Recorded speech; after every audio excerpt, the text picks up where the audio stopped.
En 1989, en Virginie, les résidents d'un immeuble se réunissent pour célébrer Noël. Pour Melissa Brannen, 5 ans, cette fête est très importante. Puis, tout à coup, l'enfant disparaît. D'importantes recherches sont immédiatement organisées. Le service de police ainsi que la population locale mettent leurs efforts en commun pour la retrouver avant qu'il ne soit trop tard.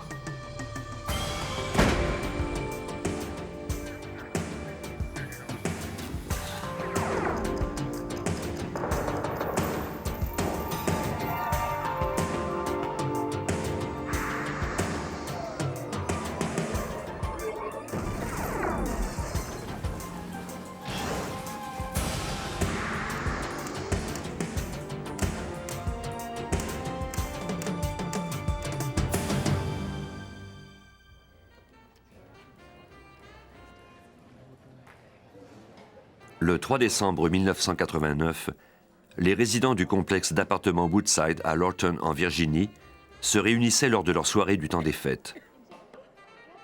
Bien que l'immeuble fût grand, tout le monde se connaissait.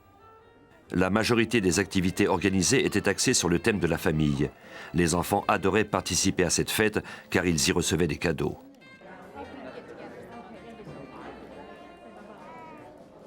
Tammy Brannen, une jeune mère divorcée, avait trouvé là un endroit privilégié pour y élever Melissa, son unique enfant. Avant de quitter la fête, Tammy discuta encore quelques instants avec une amie.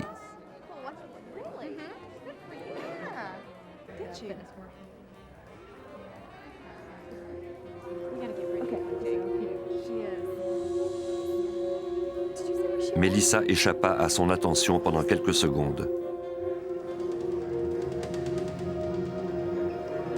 Le cauchemar venait malheureusement de commencer.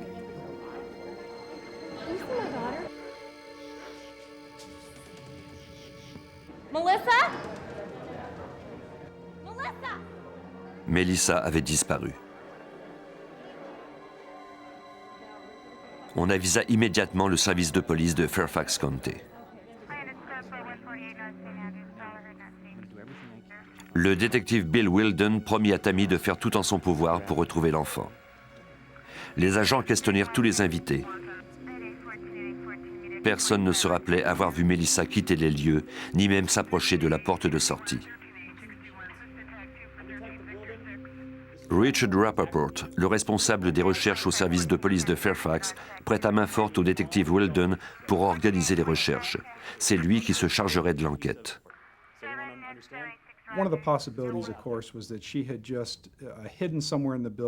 L'hypothèse la plus évidente était qu'elle s'était cachée quelque part dans l'immeuble ou qu'elle était en train de jouer avec d'autres enfants.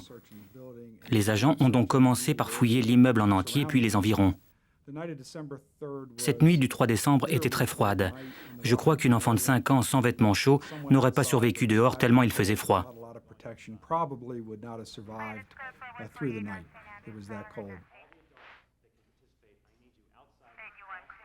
À l'aide d'agents de police et d'une dizaine de volontaires, Rappaport organisa ensuite une fouille méticuleuse du secteur.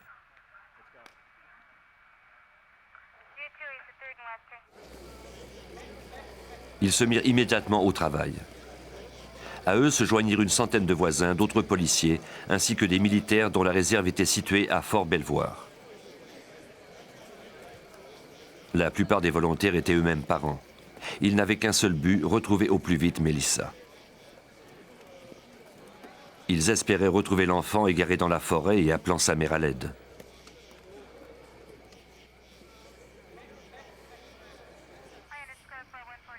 Les agents interrogèrent les 200 personnes qui avaient participé à la fête, en plus des 400 autres résidents de Woodside.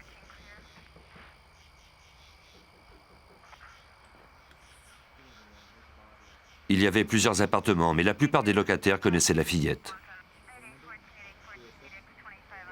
La nouvelle de sa disparition avait ébranlé tout le monde. Melissa était une enfant timide.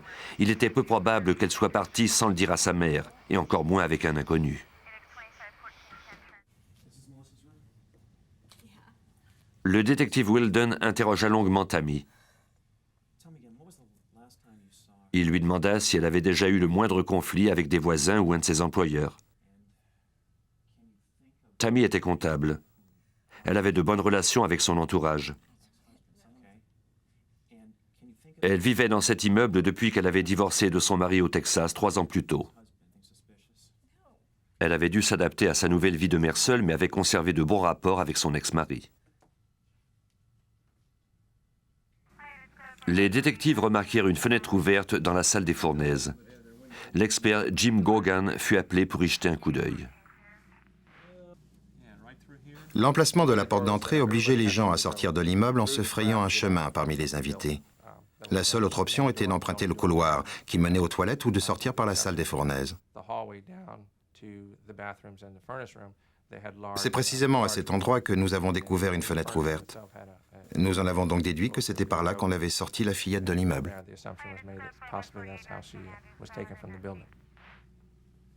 Il était possible que Melissa ait été enlevée. Du coup, l'affaire devenait plus complexe.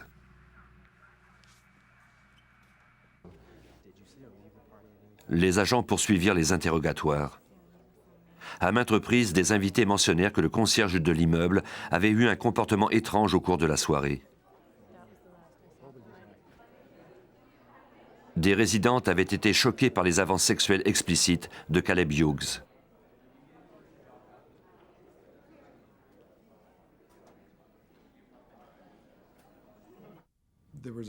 La fillette avait peut-être été enlevée par un homme qui voulait abuser d'elle sexuellement.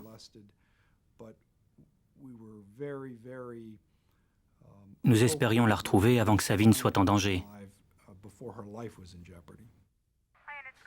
Les détectives recueillirent divers objets appartenant à Melissa, tels que sa robe de nuit, sa brosse à cheveux et les draps de son lit.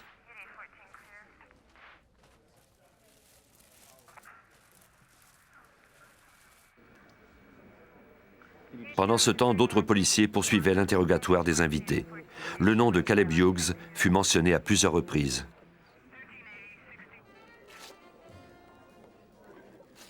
Il avait passé beaucoup de temps à jouer avec les enfants et certains parents n'avaient pas aimé le voir les toucher.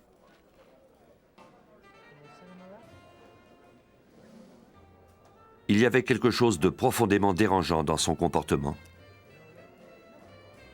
Il n'était pas aussi bien vêtu que le reste des invités pendant la fête. Il portait ses vêtements de travail.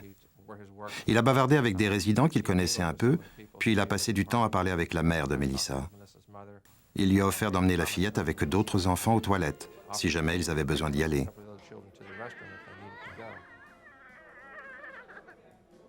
Son comportement à l'égard des enfants était anormal.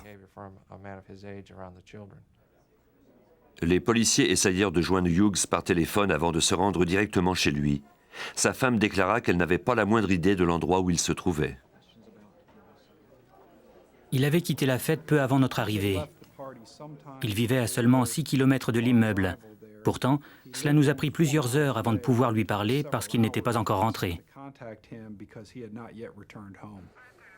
2 heures et demie après la disparition de Melissa, Caleb Hugues téléphona enfin à la police. Des détectives se rendirent à nouveau chez lui. Le concierge déclara qu'il avait un peu traîné avant de rentrer à la maison. Les policiers remarquèrent alors qu'il ne portait pas les vêtements décrits plus tôt par les invités.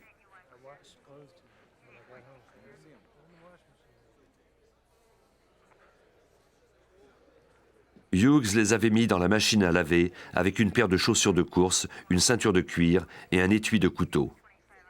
Il n'y avait cependant aucune trace de l'arme.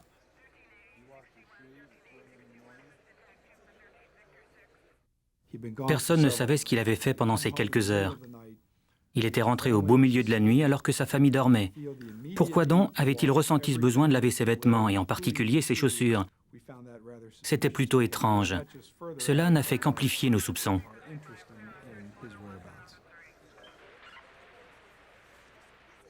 Comme Hugues semblait réticent à parler devant sa femme, les policiers le conduisirent au poste de police pour poursuivre son interrogatoire. Il refusait peut-être de parler chez lui parce qu'il avait une maîtresse.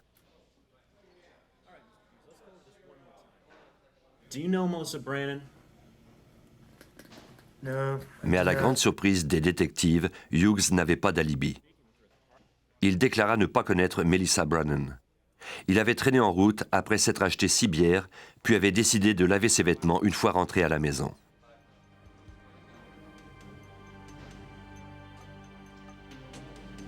Son explication était que c'était les seuls vêtements de travail qu'il possédait et qu'il devait les laver car il les portait le lendemain.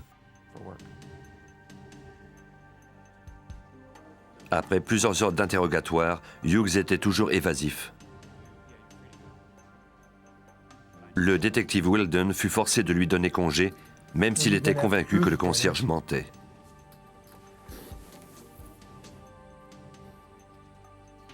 Pour le moment, il était le principal suspect dans la disparition de Melissa Brannen. Le détective Bill Wilden avisa alors Robert Oran, l'avocat du procureur du comté de Fairfax.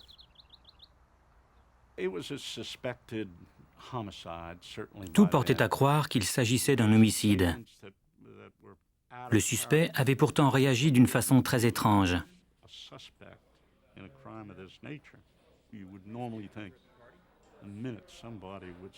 Lorsqu'on accuse un individu d'avoir enlevé un enfant de 5 ans, il a normalement une réaction de défense et réagit en protestant.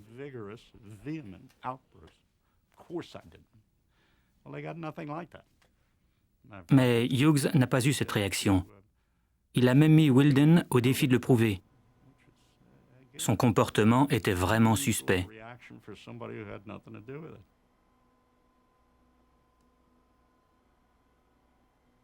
Gogan fit imprimer des centaines d'affiches avec la photo de Melissa.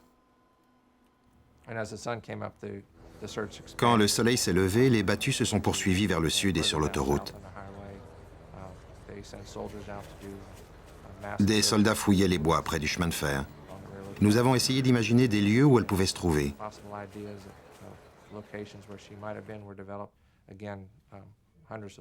Une fois encore, des centaines de personnes ont été mises à contribution.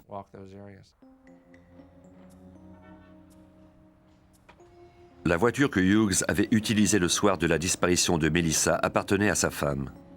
Cette dernière donna l'autorisation aux policiers de la fouiller. Les experts se mirent à la recherche d'empreintes digitales, de sang, fibres, cheveux, de tout indice qui leur permettrait de vérifier si Melissa s'y était trouvée. Les analyses révélèrent que toutes les empreintes digitales provenaient de membres de la famille Hugues. Par la suite, on préleva des cheveux et des fibres à l'intérieur du véhicule. D'habitude, ce type de micro-indice est recueilli à l'aide d'un aspirateur spécial. Malheureusement, il y avait trop de rebuts de toutes sortes pour procéder de cette façon. Lorsque je me suis approché de la voiture et que j'ai regardé à l'intérieur, j'ai eu un mouvement de recul. Les Hugues avaient 2 gros chiens qu'ils transportaient souvent dans leur voiture. Il y avait beaucoup de débris et de saleté. C'était sans dessus-dessous. J'ai secoué la tête en me disant que nous n'étions pas au bout de nos peines. J'ai utilisé du ruban adhésif plutôt que l'aspirateur, en espérant recueillir ce qui se trouvait uniquement à la surface. C'était plutôt rare que nous procédions ainsi. En fait, c'était la première fois depuis que je travaillais au service de police de Fairfax. Maintenant, c'est une procédure que nous utilisons fréquemment. Gogan plaça ensuite les rubans adhésifs entre des feuilles de plastique transparent pour les examiner au microscope. Pendant que les experts poursuivaient l'examen du véhicule, les médias s'emparèrent de l'histoire de la disparition de la fillette. Le soir de la fête, Melissa portait un chandail bleu en acrylique orné du personnage de Big Bird. Elle avait des collants rouges, une jupe à carreaux rouges et une veste rose. J'ai remarqué des fibres roses et bleues sur le ruban adhésif, et ça m'a paru intéressant. En même temps, j'étais un peu inquiet car je savais qu'il nous faudrait retrouver les vêtements de la fillette pour procéder à une comparaison. Sans cela, il serait pratiquement impossible de tirer des conclusions. Gogan aspergea l'intérieur du véhicule de luminol et découvrit des traces de sang sur le volant, les pédales et la moquette.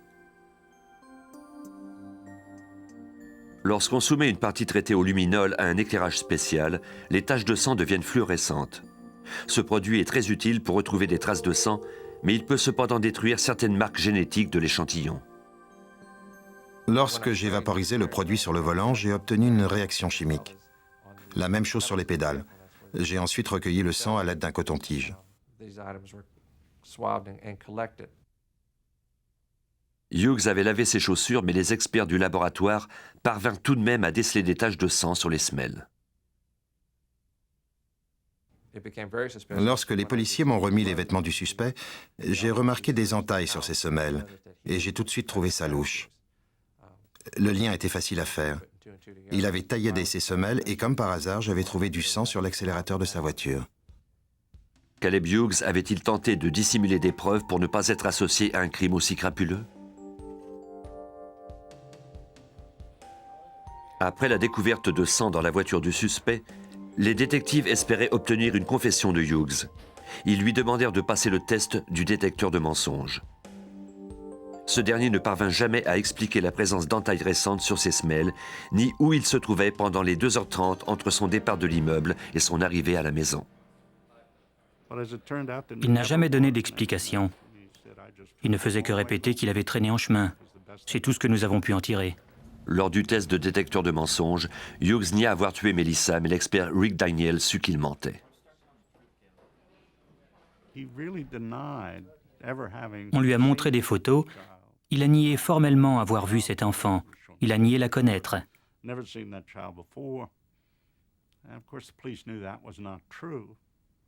Les policiers savaient qu'il mentait, puisqu'il s'était assis à la même table qu'elle. Daniel était convaincu qu'il cachait quelque chose, qu'il mentait et qu'il essayait de le berner. Malheureusement, en Virginie, ce test n'est pas considéré comme une preuve. On ne peut pas le présenter en cours.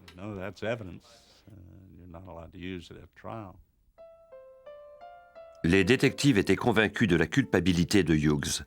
De son côté, Tammy Brannen s'accrochait à la moindre parcelle d'espoir. Les cadeaux de Noël de la petite Melissa l'attendaient encore au pied du sapin. Le bulletin de 19h a obtenu la confirmation que la police dispose d'un suspect principal dans l'enquête entourant la disparition de Melissa Brannen, 5 ans. Les recherches se poursuivent. Une récompense de 10 000 $ est offerte pour toute information à propos de Melissa.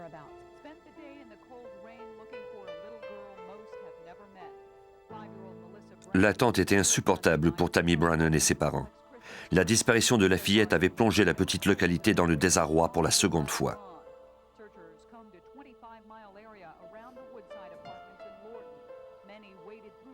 5 mois plus tôt, Rosie Gordon, 10 ans, était partie faire du vélo lorsqu'elle avait été enlevée, violée et tuée. On n'avait jamais retrouvé son meurtrier.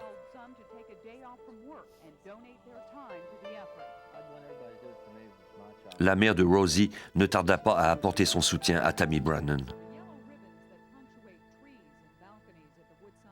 La nouvelle de la disparition de Melissa se propagea rapidement. La population montra son appui à la jeune mère en ornant les arbres de Noël de rubans jaunes symboliques. Tammy était une mère merveilleuse. Elle adorait sa fille et la protégeait. Melissa était sa seule enfant. Tous ces éléments mis ensemble ont touché le cœur des gens. Ils s'identifiaient à la famille Brannen et étaient de tout cœur avec elle. Des centaines de personnes proposèrent leurs services pour poser des affiches et aider les autorités locales à poursuivre les recherches. On fit également appel à un nouvel expert. John Goad est conseiller en recherche et sauvetage pour le Centre national de disparition et d'exploitation des enfants. Nous avons accès à toutes les données entourant la disparition d'un individu. Nous apportons notre aide aux familles et aux services de police. Nous sommes un peu le pont entre les deux. Nous travaillons sur le plus grand nombre de cas possibles. Après avoir été mis au courant des détails de l'affaire, Goad et son collègue se rendirent directement à l'immeuble en question. À l'extérieur, ils remarquèrent les traces de pas d'un homme adulte. Elles débutaient près de la fenêtre de la salle des fournaises et menaient à une clôture dont la partie supérieure était endommagée depuis peu. Nous avons aussi remarqué des empreintes de pas de l'autre côté de la clôture qui menaient à un stationnement derrière l'immeuble. Il s'agissait du stationnement d'un restaurant abandonné ou de quelque chose comme ça. Les traces s'arrêtaient là.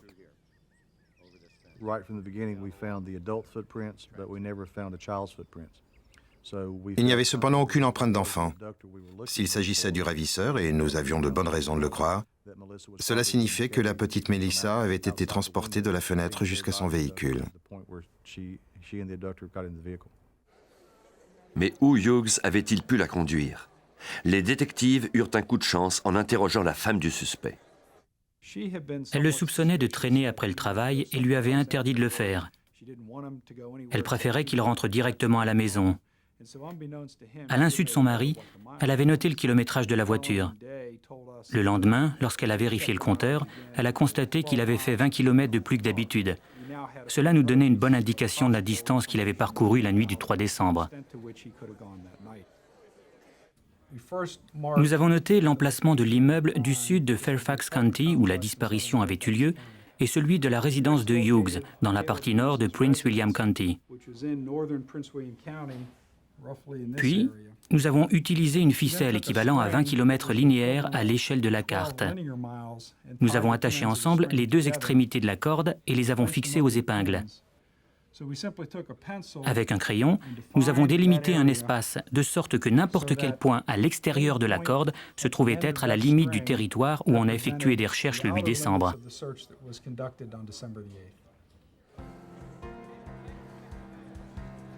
Quelques jours après la disparition de Melissa Brannen, une nouvelle battue fut organisée dans un rayon de 40 km² avec l'aide de l'armée, des services de police, de la patrouille aérienne et de la garde côtière.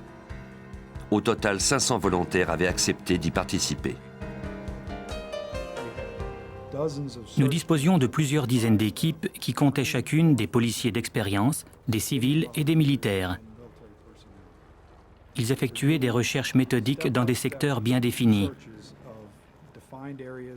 Chaque secteur avait été séparé en sous-sections et une équipe le ratissait. La consigne était stricte.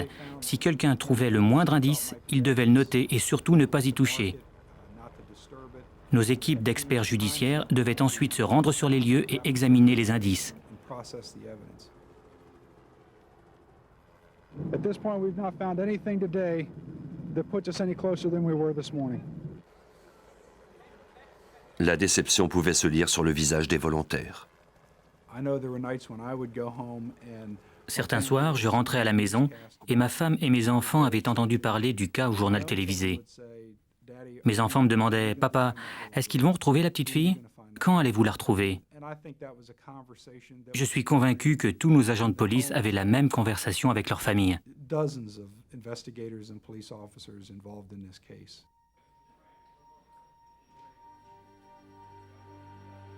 Pendant que les recherches se poursuivaient, Gogan s'adressa au FBI pour faire analyser les indices qui avaient été recueillis dans la voiture du suspect. Comme le corps de la fillette n'avait pas été retrouvé, seuls les experts du FBI possédaient les ressources et l'expertise requises pour établir un lien entre les cheveux, les fibres, le sang recueilli et la victime.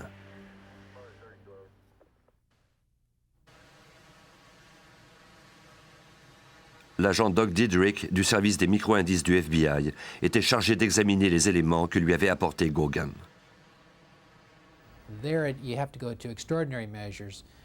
Il faut des moyens extraordinaires pour recréer l'environnement de la victime, par exemple à partir de ses cheveux ou des vêtements qu'elle portait lors de sa disparition. C'est ce qui est le plus difficile. Tant que le corps de la fillette ne serait pas retrouvé, il serait pratiquement impossible de faire accuser Caleb Hugues, à moins de trouver des preuves irréfutables de sa culpabilité. Diedrich et ses collègues du laboratoire furent étonnés de voir la quantité de micro-indices prélevés dans la voiture du suspect. Les experts du service de police de Fairfax avaient identifié près de 70 sortes de fibres différentes.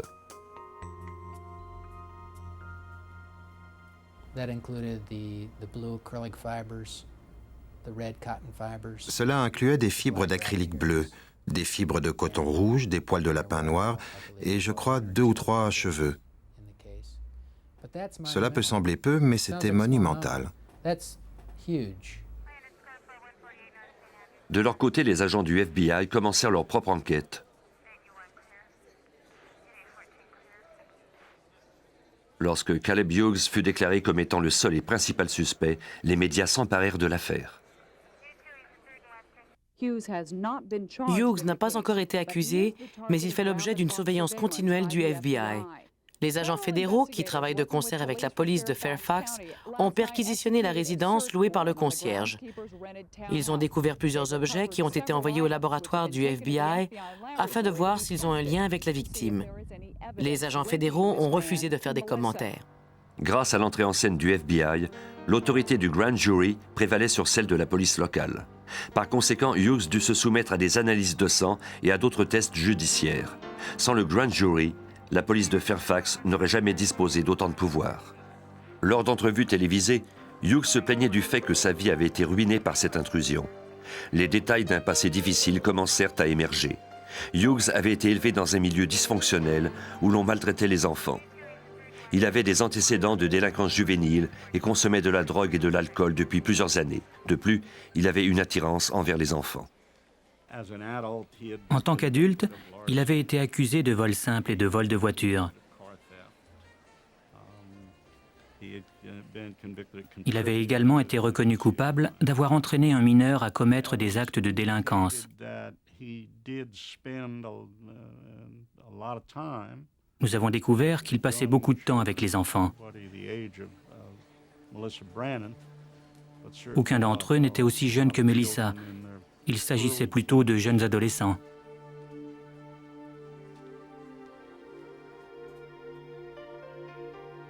Au laboratoire, les analystes du FBI examinèrent les taches sur les semelles de Hugues. Le luminol avait endommagé les échantillons qui provenaient de la voiture du suspect. Il fallait espérer que ces minuscules traces sur les semelles contenaient suffisamment de protéines humaines pour prouver l'implication du concierge dans la disparition de Melissa. Les échantillons furent soumis à des analyses sérologiques et génétiques. 15 jours après l'enlèvement de Melissa, on organisa un rassemblement au complexe d'appartements. La disparition de la fillette avait profondément affecté la population de Fairfax. Pendant cette période des fêtes de 1989, tous les soirs, au journal télévisé, on diffusait les images filmées par le grand-père de Melissa Brannen. Comme la plupart des gens de la région de Washington et de Fairfax, nous avions tous fini par avoir l'impression de connaître cette jolie petite fille. Peu de temps après le jour de l'an, un juge d'un comté voisin reçut une lettre de l'agent de probation de Hugues. Il l'informait que ce dernier avait violé les conditions de sa remise en liberté relativement à une inculpation de vol de voiture 2 ans plus tôt. Le 24 janvier, le juge révoqua l'approbation de Hugues et ce dernier fut enfin mis derrière les barreaux. Il ne pourrait être remis en liberté qu'en novembre, ce qui donnerait amplement le temps au procureur de Fairfax de préparer l'accusation. Hugues n'avait pas pu être arrêté plus tôt à cause du manque de preuves. Maintenant, les experts du FBI pourraient procéder à toutes les analyses requises. Les chances de retrouver le corps de Melissa subsistaient toujours, mais sans lui, les preuves devraient être fabriquées dans le laboratoire judiciaire du FBI. L'expert Doc Diedrich avait d'ailleurs déjà trouvé une piste importante. Je me suis rappelé avoir identifié des poils noirs d'animaux dans les débris qui provenaient des sièges avant de la voiture. En examinant la robe de nuit de la fillette, j'ai remarqué ces mêmes poils entremêlés au tissage, et j'ai tout de suite fait un lien dans ma tête. J'ai installé ces poils sur des lamelles et je les ai comparés. C'étaient des poils de lapin teints et ils étaient identiques. De plus, ces poils présentaient exactement la même ondulation. L'agent Diedrich appela aussitôt le procureur pour savoir si Tammy Brannen possédait un manteau de fourrure. Non seulement la jeune femme en possédait-elle un, mais elle le portait lors de la soirée des fêtes. Sa mère le lui avait rapporté d'Allemagne. Le manteau était d'une couleur bleu-noir peu commune. Melissa avait été en contact avec le vêtement à la maison et pendant la fête. Diedrich avait enfin trouvé un lien crucial entre la fillette et la voiture de Caleb Hugues.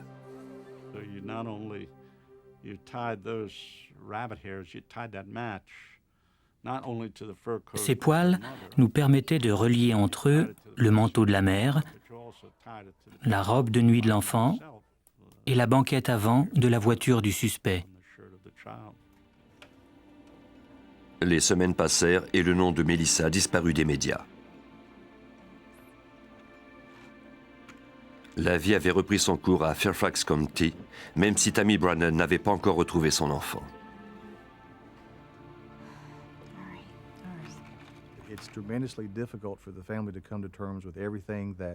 Pour la famille, il est très difficile de faire face aux événements, de faire son deuil. On s'accroche à l'espoir que l'enfant est encore en vie, alors qu'on sait bien que c'est peu probable et qu'on ne retrouvera sans doute jamais son corps. Tammy devait maintenant faire face à la triste réalité. Melissa était vraisemblablement morte. Nous voulions résoudre cette enquête, mais pas seulement dans le sens d'identifier et de faire juger un suspect. Nous voulions vraiment répondre aux questions, découvrir ce qui était arrivé à Melissa Brannen ce soir-là et pourquoi. Ces questions hantaient Tammy Brannen. Elle était dépressive et incapable d'aller travailler. Elle restait chez elle à attendre. L'agent Diedrich avait examiné les fibres d'acrylique bleu et rouge recueillies sur le siège du passager par Jim Gogan. Au premier coup d'œil, ces fibres correspondaient à la description des collants rouges et du chandail orné d'un Big Bird que Melissa portait le soir de sa disparition. Malheureusement, sans ces vêtements, il ne pouvait pas effectuer de comparaison. Il était dans l'impasse. Je suis rentré à la maison et j'en ai parlé à ma femme. Selon elle, s'il y avait un Big Bird sur le chandail et non un Winnie the Pooh, c'est qu'il provenait de la chaîne de magasins JCPenney. Nous avions nous aussi des enfants du même âge. Diedrich demanda à sa femme si elle avait conservé des vieux catalogues des années précédentes. Elle lui répondit qu'elle avait conservé celui de Noël. L'expert fut stupéfait d'apercevoir une photo de la réplique exacte de l'ensemble que portait la petite Melissa. Les agents du FBI téléphonèrent au responsable de JCPenney. Cela faisait maintenant plus de 2 mois que Tammy Brannen attendait un téléphone qui lui donnerait des nouvelles de sa fille.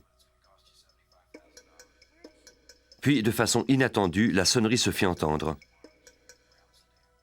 Un homme lui révéla qu'il détenait Melissa et qu'il la lui rendrait le lendemain en échange de la somme de 75 000 $.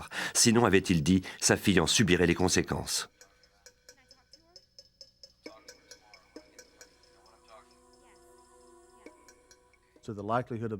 Selon les statistiques, un enfant enlevé par un étranger est généralement mort dans les 3 heures qui suivent. La probabilité que Melissa soit encore en vie après autant de temps était presque nulle. Tammy appela immédiatement sa mère, mais le détective Weldon l'a mis en garde de ne pas se faire de faux espoirs. Le détective Weldon avait donné son accord à Tammy Brannen pour coopérer avec le ravisseur en espérant que s'il détenait vraiment l'enfant, il la remettrait à sa mère vivante. Les manœuvres d'extorsion sont sous la juridiction du fédéral aux États-Unis. Ce sont donc des agents du FBI qui orchestrèrent le dépôt de la rançon. L'escouade spéciale était prête à passer à l'action lorsque 2 jeunes hommes se présentèrent dans le stationnement pour ramasser l'argent.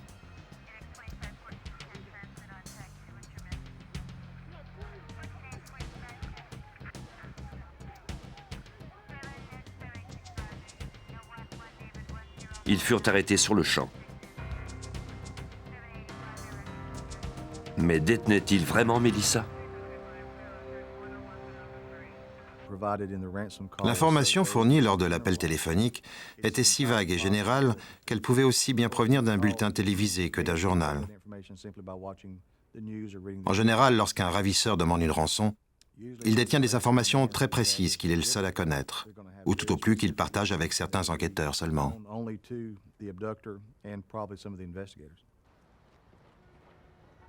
Les 2 jeunes hommes étaient d'anciens étudiants. Ils avaient partagé une chambre sur le campus de l'université de la région. Ils avaient vu dans l'affaire Brannen la possibilité de se faire de l'argent facilement. Ils furent trouvés coupables de 5 chefs d'accusation, dont conspiration et manœuvre d'extorsion.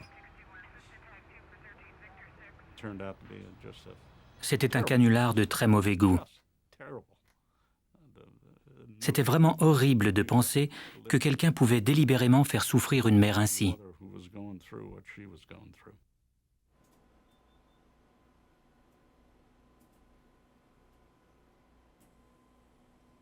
Il y avait une énorme quantité de poils de chien et de cheveux dans les échantillons recueillis par l'expert Jim Gogan de la police de Fairfax.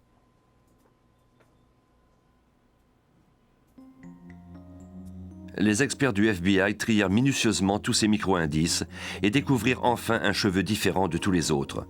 Le cheveu était blond clair et correspondait exactement à ceux qui avaient été prélevés sur la brosse à cheveux de Melissa. Par cette analyse de cheveux, Diedrich en était à sa deuxième découverte importante dans l'enquête, mais il n'était pas encore parvenu à comparer les fibres recueillies dans la voiture de Hugues aux vêtements de la petite Melissa. L'ensemble de la fillette avait été conçu spécialement pour Noël et n'était plus en stock. Les responsables de JCPenney donnèrent au FBI la liste des clients qui les avaient commandés par catalogue.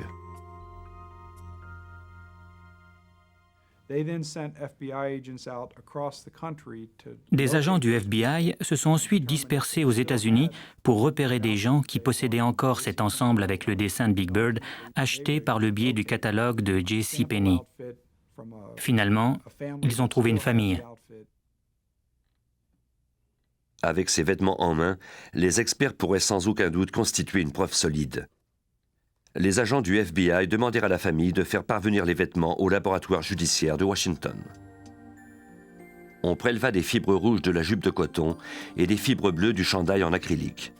Une analyse complète permit de conclure que les fibres étaient identiques à celles qui avaient été recueillies dans la voiture de Hugues.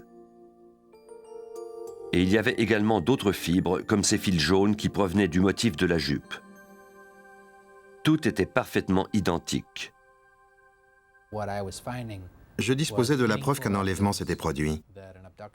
Tout corroborait le fait que la victime s'était trouvée sur le siège du passager de la voiture du suspect.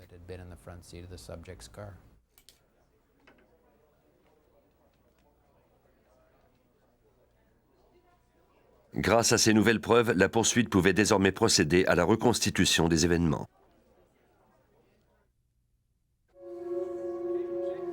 Lors de la fête, Hugues avait tenté de séduire quelques femmes, mais elles l'avaient rejetées les unes après les autres. Il s'était alors tourné vers un substitut. Enivré par la colère autant que par l'alcool, un désir pervers avait transformé Caleb Hugues en un prédateur. Il avait observé les enfants, n'attendant que le moment propice.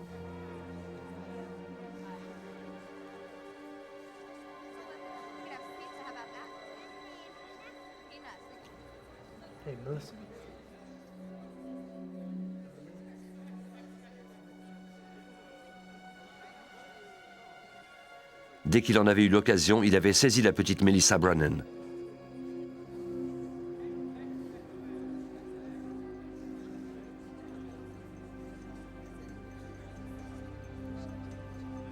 Caleb Hugues avait alors franchi la limite de l'acceptable.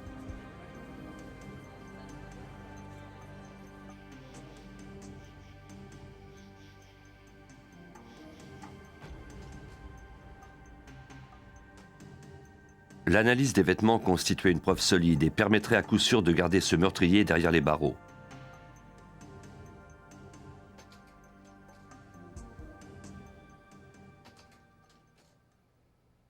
Mais d'abord, Diedrich devait convaincre le jury de l'importance de sa découverte et de l'improbabilité d'une erreur.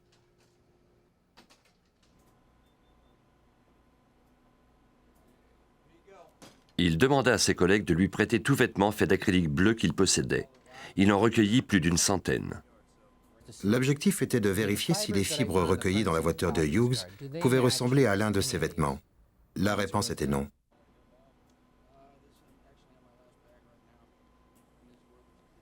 À partir des vêtements, Diedrich avait prélevé 126 sortes de fibres différentes. Il effectua pas moins de 7983 comparaisons avec celles qui provenaient de la voiture de l'accusé. De toutes ces analyses, un seul vêtement correspondait exactement aux fibres de la voiture. Il s'agissait du chandail bleu orné du personnage de Big Bird. Lorsqu'on trouve deux objets identiques, c'est très révélateur. Ce n'est pas un hasard. En général, cela signifie quelque chose. Bien sûr, on ne peut nier le fait que cela pourrait être une coïncidence, mais après toutes mes années d'expérience, je crois beaucoup moins au hasard.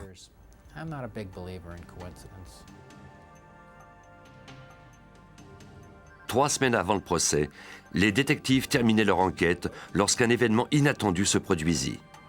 Dans un comté voisin, des policiers avaient découvert le corps d'un enfant dans un boisé situé sur le terre-plein central de l'autoroute 95.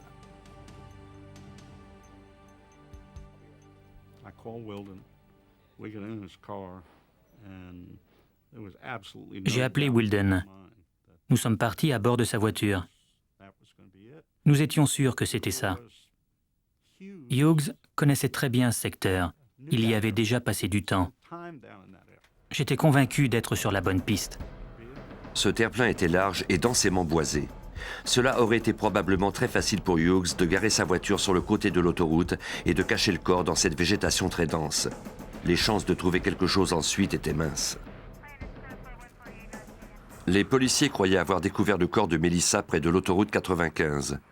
Si c'était le cas, l'avocat du procureur, Robert Oran, pourrait faire inculper Hugues de meurtre au premier degré. Malheureusement, il s'agissait de faux espoirs.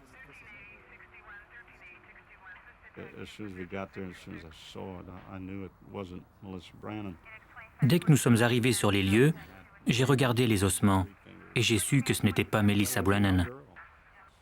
Elle avait des bagues sur 3 de ses doigts. C'était une jeune fille âgée entre 12 et 14 ans et son corps se trouvait là depuis 2 ans.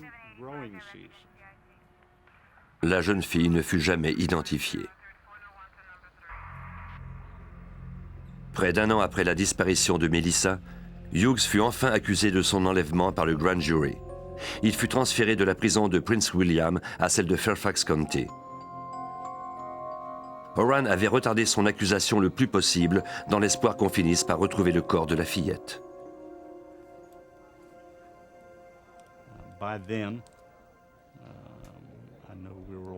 Après tout ce temps, nous étions convaincus que l'enfant avait été tué. En Virginie, nous avons le pouvoir de prouver qu'il y a eu meurtre en l'absence du corps. Mais pour ce faire, nous devons d'abord prouver à quel endroit il s'est produit, ce que nous ne pouvions pas faire dans ce cas-ci. Nous n'avons donc pas pu faire accuser Hugues de meurtre.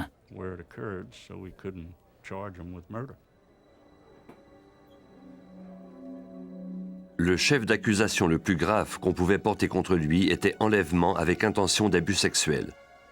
Hugues plaida non coupable. Il n'y avait guère de personnes dans Fairfax County à croire que Melissa était encore vivante. Mais tous, et en particulier Tammy Brannen, ressentaient le besoin de savoir ce qui s'était réellement passé et désiraient que justice soit rendue. C'est très important pour la famille d'obtenir des réponses, de savoir exactement ce qui s'est produit, même si c'est difficile à entendre. Ils veulent comprendre ce qui est arrivé à l'enfant à l'aide d'informations concrètes. C'est nécessaire pour faire son deuil et pouvoir ensuite continuer à vivre. Grâce aux nombreuses analyses de Diedrich, Robert Oran était confiant de réussir à convaincre le jury de la culpabilité de Hugues. Le procès débuta le 26 février 1991. L'accusation de Oran était axée sur le fait que Hugues avait affiché un comportement sexuel déviant lors de la fête. Il fit témoigner plusieurs femmes et les interrogea sur les propositions sexuelles explicites que le suspect leur avait faites. Certaines d'entre elles déclarèrent l'avoir aperçu en train de jouer avec Melissa ou de lui parler peu avant sa disparition.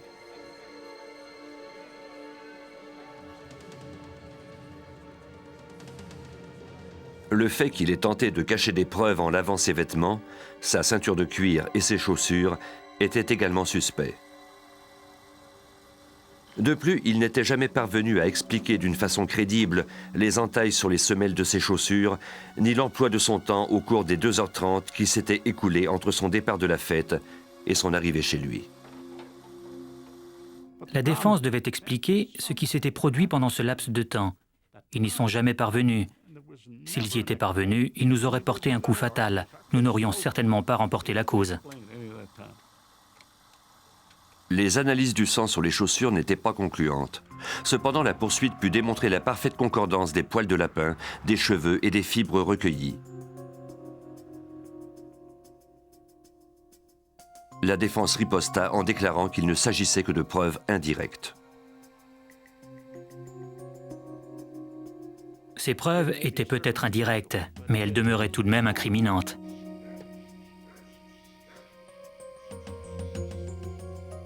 Afin d'obtenir la peine maximale, Oran espérait convaincre le jury que Hugues avait enlevé la petite Melissa dans le but de la violer une fois dans sa voiture.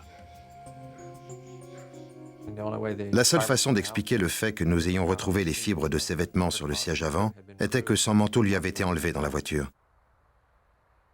Hughes n'avait qu'une seule raison pour déshabiller la fillette, et c'était de la violer. La vérité, c'est que cette fillette de 5 ans était assise dans le véhicule contre son gré.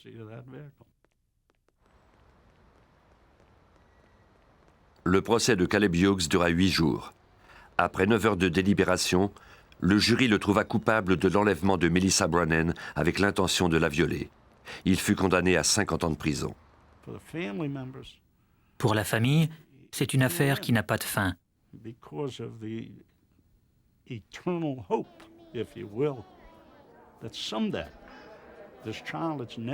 Comme le corps de l'enfant n'a jamais été retrouvé, ils espèrent toujours qu'il réapparaîtra.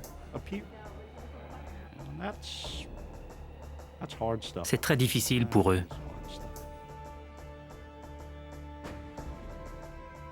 Caleb Hugues purge actuellement sa peine d'emprisonnement. Le corps de Melissa Brannen n'a jamais été retrouvé. Depuis, Tammy Brannen a déménagé, mais elle a conservé le même numéro de téléphone car sa fille le connaissait par cœur. Elle espère encore qu'un jour le téléphone sonnera et que Melissa sera au bout du fil.